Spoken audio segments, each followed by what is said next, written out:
give you my heart. Subscribe करिए knowledge for all को और बेल नोटिफिकेशन ऑल पे दबाइए लेटेस्ट न्यूज़ लेने के लिए। हेलो दोस्तों, तो कैसे हैं आप सब। आपका फिर से स्वागत है मेरे यूट्यूब चैनल में। और आज हमारा टॉपिक होगा द कंटेम्प्रेरी वर्ल्ड पॉलिटिक्स का चैप्टर 1, जिसका नाम है द कोल्ड वॉर एरा। दोस्तों, ये वर्ल्ड वॉर 2 के बाद की स्टोरी है, तो चलिए शुरू करते हैं। दोस्तों, इसमें हमारा पहला टॉपिक आ जाता है द क्यूबन मिसाइल क्राइसिस। दोस्तों, ये बात 1961 की है, जब यूएसएसआर माने Soviet union of Soviet socialist Republic. दोस्तों, इस फुल फॉर्म को ध्यान में रखिएगा क्योंकि एग्जाम में ज़रूरी होती है। हम आते हैं अपने टॉपिक पे वापस, जहाँ पर यूएसएसआर के लीडर्स काफ़ी परेशान हैं कि कहीं USA United states of America कहीं उनके कम्युनिस्ट रूल्ड क्यूबा, जो क्यूबा देश है वहाँ पे कम्युनिज्म चल रहा है, वहाँ पर इन्वेड करके लिबरलिज्म ना लगा दे और वहाँ के प्रेसिडेंट जो फिडेल कास्ट्रो हैं उनको ना हटा दे। इसी बात को परेशान करते हुए वहाँ के निकिता क्रूशेव जो यूएसएसआर के प्रेसिडेंट हैं, वो डिसीजन लेते हैं कि वो अब क्यूबा को एक रशियन बेस में कन्वर्ट करेंगे। ये बात 1962 की तरफ आ जाती है, जब क्यूबा में न्यूक्लियर मिसाइल से रशिया अपनी लगा देता है। दोस्तों, एक और बात महत्वपूर्ण ये हो जाती है कि क्यूबा एक कम्युनिज्म कंट्री था और यूएसएसआर के साथ इसकी एक अच्छी दोस्ती थी। क्योंकि क्यूबा एक छोटी कंट्री था और उसके पास ज़्यादा एड नहीं थी, इसलिए सोवियत यूनियन उसे अपने साथ रखने के लिए डिप्लोमेटिक और फाइनेंशियल एड देता रहता था। हम आते हैं अपने टॉपिक पे वापस, जहाँ पर 3 हफ्ते बाद अमेरिका में एक खबर पहुंच जाती है कि क्यूबा में न्यूक्लियर मिसाइल्स हैं रशिया की। और इस बात से परेशान होकर यूएस के प्रेसिडेंट जॉन एफ कैनेडी इस बात से परेशान हो जाते हैं कि कहीं ये वर्ल्ड वॉर 2 के बाद वर्ल्ड वॉर 3 की यानी न्यूक्लियर वॉर की शुरुआत ना हो। इसी बात से परेशान होकर यूएस के प्रेसिडेंट ये सोचते हैं कि वो यूएसएसआर के प्रेसिडेंट जो क्रूशेव को इस बात के लिए मजबूर कर देंगे कि वो अपनी वेपन्स को वहाँ से माने क्यूबा से हटा दे। इसी बात को ध्यान में रखते हुए यूएस के जो प्रेसिडेंट थे उन्होंने ये ऑर्डर दे दिया अपनी वॉरशिप्स को कि वो सोवियत यूनियन की शिप्स को इंटरसेप्ट करे, माने उन्हें रोके और उन्हें क्यूबा की तरफ ना जाने दें। उन्हें एक सीरियसनेस के साथ एक अलर्ट दें कि वो यहाँ पे ना आए और अपनी मिसाइल्स ना रखें। दोस्तों, इस बात की जैसी वर्ल्ड में यानी दुनिया में खबर फैली कि यूएसएसआर अपनी क्यूबा की साइड मिसाइल्स लगा रहा है, तो वर्ल्ड चिंता में पड़ गया कि कहीं ये न्यूक्लियर वॉर की शुरुआत ना हो, क्योंकि इस पे यूएस भी अब एक्शन ले चुका था। दोस्तों, यहाँ पर हमें रशिया की तरफ से एक समझदारी सूझबूझ दिखती है कि वो अपने वॉरशिप्स को वापस ले लेता है और अपनी मिसाइल्स को हटा लेता है। हम वापस आते हैं अपने टॉपिक पर, जहाँ पर जैसे ही सोवियत की शिप्स हटती हैं वैसे ही मामला ठंडा हो जाता है। दोस्तों, इसी बीच के टाइम पीरियड को जो क्यूबन मिसाइल क्राइसिस के नाम से ज़्यादातर जाना जाता है द कोल्ड वॉर से। दोस्तों, ये दुनिया का पहला शीत युद्ध जाना गया था और काफ़ी मशहूर भी है अपने लिए। दोस्तों, हम अपने अगले टॉपिक पर आते हैं जो है द कोल्ड वॉर। दोस्तों, आप कोल्ड वॉर के माने समझ गए होंगे कि कोल्ड वॉर का मतलब होता है कि जब 2 देश सुपर पावर होते हैं और अपने बीच में कुछ मतभेद हो जाता है और उसको या तो वो युद्ध के द्वारा या शांति के द्वारा सुलझाते हैं, तो इसी को कोल्ड वॉर कहते हैं। कोल्ड वॉर ज़्यादातर 50-50% चांस के साथ होता है कि या तो समझौता होगा या फिर वॉर होगी। दोस्तों, जब कोल्ड वॉर हट जाती है और बात आगे बढ़ जाती है तो वो हॉट वॉर में बदल जाती है, जिसे एक वर्ल्ड वॉर के नाम से भी जान दिया जाता है, क्योंकि सुपर पावर्स हैं तो वो अपने साथ एलाइड भी रखती हैं। एलाइड का नाम आ ही गया है तो कोल्ड वॉर के साथ हम ये टॉपिक शुरू करते हैं वर्ल्ड वॉर 2 में, जहाँ पे 1945 में 2 पक्षों के बीच लड़ाई हुई, जहाँ पे पहले पक्ष का नाम पड़ा एलाइड फोर्स। एलाइड फोर्स में आते थे सोवियत यूनियन, यूएस, ब्रिटेन और फ्रांस। दूसरे महाशक्तिशाली देश थे और अपने प्रभाव से काफ़ी पूरी तरह से फैले हुए थे। दोस्तों, इनका प्रभाव इतना था कि इन्होंने कई सारी अलग अलग कंट्रीज़ को रख रखा था अपने कब्जे में। जैसे फ्रांस ने भी बीच में म्यांमार को अपने कब्जे में करा था, पर वहाँ से वो आज़ाद हो गए थे। दोस्तों, वहीं पर बात करें ब्रिटेन की, तो उसने ऑलमोस्ट पूरी दुनिया पे अपना कब्जा कर रखा था और वर्ल्ड वॉर 2 के बाद उसने कई सारे देश ऑलमोस्ट सभी छोड़ दिए और अपनी एक छोटी सी कंट्री में ही सिमट गया। हम आते अपने दूसरे पक्ष की तरफ जहाँ पे एक्सेस पावर। दोस्तों एक्सेस पावर बस 3 कंट्री में सिमटा हुआ था, जहाँ पे था जर्मनी, जापान और इटली। दोस्तों जर्मनी और इटली इतने अच्छे फाइनेंशियल नहीं थे और वो उनके पास उतनी फाइनेंस नहीं थी कि वो अपनी ट्रूप्स को इतना बढ़ा सके कि वो अच्छे से युद्ध कर सके। दोस्तों वहीं पर जापान करे तो इसने एक तरह से युद्ध में जान ला दी थी एक्सेस पावर की साइड में, जहाँ पे जापान के जो मिलिट्री थी वो इतनी अच्छी और एक तरह से बोल सकते हैं कि वो इतनी मेहनती थी जिससे यूएस भी डर गया था और उसने एक जापान के साथ समझौता करा। और एक हिस्टोरिक समझौता है जो आज भी कायम है, जहाँ पर जापान के साथ ये समझौता होता है कि वो अपनी मिलिट्री को रखने की जगह अपने इंडस्ट्रियल एरियाज में रखे और मिलिट्री की मदद अब वो यूएस की तरफ से देंगे। दोस्तों इसी समझौते से जापान भी पीछे हट गया था। और एक और पॉइंट एक तरफ ये भी आ जाता है कि जापान की हिरोशिमा और नागासाकी के शहर में एक एटम बॉम्ब, 2 एटम बॉम्ब गिरे थे। दोस्तों एटम बॉम्ब के भी नाम थे। दोस्तों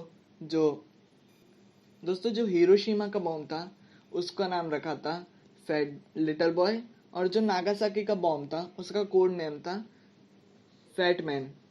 दोस्तों ये दोनों काफ़ी खतरनाक बॉम्ब थे जो आज भी जापान के उन शहरों पे प्रभाव रखते हैं। दोस्तों वहाँ के कई सारे लोग अंधे, हाथ पैर टूटे हुए ऐसे पैदा होते हैं जो काफ़ी दुखदाई है। दोस्तों तब की वर्ल्ड की हालत बहुत डर चुके थे कि इस तरह के युद्ध अब कभी नहीं होने चाहिए, जो अभी तक फिलहाल नहीं चल रहे हैं। हम वापस आते हैं अपने टॉपिक पर, जहाँ पर एक्सिस पावर को हराने के बाद वर्ल्ड वॉर 2 खत्म हुआ था। तो वैसे ही जापान भी अपने ग्रोथ की तरफ बढ़ रहा था, इंडस्ट्रियल ग्रोथ की तरफ। दोस्तों वर्ल्ड वॉर 2 खत्म हो चुका था। वर्ल्ड वॉर 2 में 2 सुपर पावर्स आई, जहाँ पे थी यूनाइटेड स्टेट्स ऑफ अमेरिका और दूसरी तरफ थी सोवियत यूनियन जिसका नाम है रशिया। दोस्तों ये दोनों एक दूसरे की टक्कर में पूरी तरह ताकतवर है और एक दूसरे के मिलिट्री फोर्सेस पे भी काफ़ी प्रभाव रखती हैं। दोस्तों हम अपने टॉपिक पर चलते हैं, जहाँ पर वर्ल्ड वॉर का प्रभाव ऑलमोस्ट पूरी दुनिया पे था, जहाँ पे मेनली यूरोप से निकल के south east Asia, China, Myanmar, north east India पर गहरा पड़ा था। दोस्तों हम आगे बढ़ते हैं कि यहाँ पे वर्ल्ड वॉर 1 पहले ही बहुत ज़्यादा तबाही कर चुका था, वर्ल्ड वॉर 2 भी बहुत तबाही कर चुका था और वर्ल्ड वॉर 3 की तरफ पैर रखते ही पूरी दुनिया डरी रही थी। हम आगे बढ़ते हैं, जहाँ पर कोल्ड वॉर शुरू हुई थी वहाँ पर आउटकम एमरजेंस ऑफ यूएसएसआर और यूएस का निकला। यहाँ पे दोनों पावर एक दूसरे की राइवल थी और क्योंकि दोनों अब सुपर पावर के रूप में थी तो दोनों एक दूसरे से कंपटीशन रखती थी। हम अपने आगे बढ़ते हैं, जहाँ पर यूएस को खास जिम्मेदारी दी गई कि उन्होंने 2 शहरों को बुरी तरह तबाह करा और जो मासूम लोग इसमें शामिल नहीं थे, जिनका हाथ बिल्कुल भी नहीं था, उनको शामिल कर दिया गया, जिसका प्रभाव आज भी जापान पर है। दोस्तों इसके जवाब में अमेरिका ने ये जवाब दे दिया था कि उनके कुछ मिसकम्युनिकेशन हो गई थी, जिस कारण वो एटम बम गिर गए। वो समझौता होने के बाद कि जापान की मिलिट्री अब पीछे हटेगी, तो उन्होंने एटम बम को डालने से मना कर दिया था, पर मिसकम्युनिकेशन खराबी थी, इसलिए ये दुर्घटना हो गई। हम अपने अगले टॉपिक पर चलते हैं, जहाँ पर है एमरजेंस ऑफ 2 पावर ब्लॉक्स। दोस्तों एमरजेंस ऑफ 2 पावर ब्लॉक का मतलब हो जाता है कि 2 पावरों के बीच में किस तरह की एमरजेंसी है। दोस्तों जिस तरह एलाइड फोर्स एक्सिस पावर थी, अब दुनिया भी इस तरह कुछ बढ़ चुकी है। दोस्तों छोटी छोटी स्टेट्स और कंट्रीज अपने आप को सुपर पावर के साथ एलाइड करके अपने बेनिफिट्स को देखती है, जैसे कि वो प्रोटेक्शन, वेपन्स, इकोनॉमिक एड और राइवल्स को हराने की कोशिश में लगे रहते हैं, जिस कारण वो सुपर पावर के साथ हाथ मिलाते हैं। दोस्तों हम इंडिया की भी बात करें तो इंडिया भी अब कम सुपर पावर नहीं है और कई सारी कंट्रीज भी इनके साथ खड़ी हैं। दोस्तों आगे हो सकता है कि इंडिया भी एक सुपर कंट्री बने और ये काफ़ी खुशी की बात होगी हमारे लिए। हम अपने टॉपिक पर वापस आते हैं, जहाँ पर ये है कि यूएस और यूएसएसआर के बीच में जो यूरोप पड़ता है वो पूरी तरह फंस चुका था। जहाँ पर हम यूरोप की बात करें तो वहाँ पे वेस्टर्न यूरोप यूएस के साथ था, क्योंकि उसकी लिबरलिज्म सोच थी और काफ़ी पावरफुल था। वहीं पर हम यूएसएसआर की साइड आए तो यहाँ पर भी कोई कम पावर नहीं थी, यहाँ पर मिलिट्री फोर्स बहुत अच्छी थी। और यहाँ पर अपने कम्युनिज्म सोच के कारण जो ईस्ट यूरोप था वो काफ़ी प्रभावित हुआ था। इनकी आइडियोलॉजी के कारण ये बढ़ चुके थे। और जिससे कि हम आगे बढ़ते हैं अब दोस्तों, इसी फॉर्मलाइजेशन के कारण जो वेस्टर्न अलायंस था जो यूएस के साथ में था, उन्होंने अपने अलायंस का नाम रखा the North Atlantic Treaty Organization. इसकी शॉर्ट फॉर्म है NATO, माने नाटो। नाटो की एग्जिस्टेंस 4 अप्रैल 1949 में हुई थी, जो कोल्ड वॉर के एरा के टाइम की ही है, यानी वर्ल्ड वॉर 2 के ख़त्म होने के बाद ही। दोस्तों, इसका करंट हेडक्वार्टर जो अभी है वह है ब्रुसेल, बेल्जियम। दोस्तों, इनका जो खर्चा आता है नाटो का वह है 1 लाख करोड़ USD, जो बहुत ज़्यादा है। दोस्तों, हम आगे बढ़ते हैं जहाँ पर बात आ जाती है रशिया भी अपने कंपटीशन में पीछे नहीं हटता, इसलिए उन्होंने अपने अलायंस का नाम रखा वॉर्सो ट्रीटी ऑर्गेनाइजेशन, जिसको बोला जाता है वॉर्सो पैक्ट के नाम से, और शॉर्ट फॉर्म इसकी बनती है WTO। हम आगे बढ़ते हैं। इसका सोवियत यूनियन के साथ बहुत अच्छा कनेक्शन है, जिसका फॉर्मलाइजेशन हुआ था 14 मई 1955 को।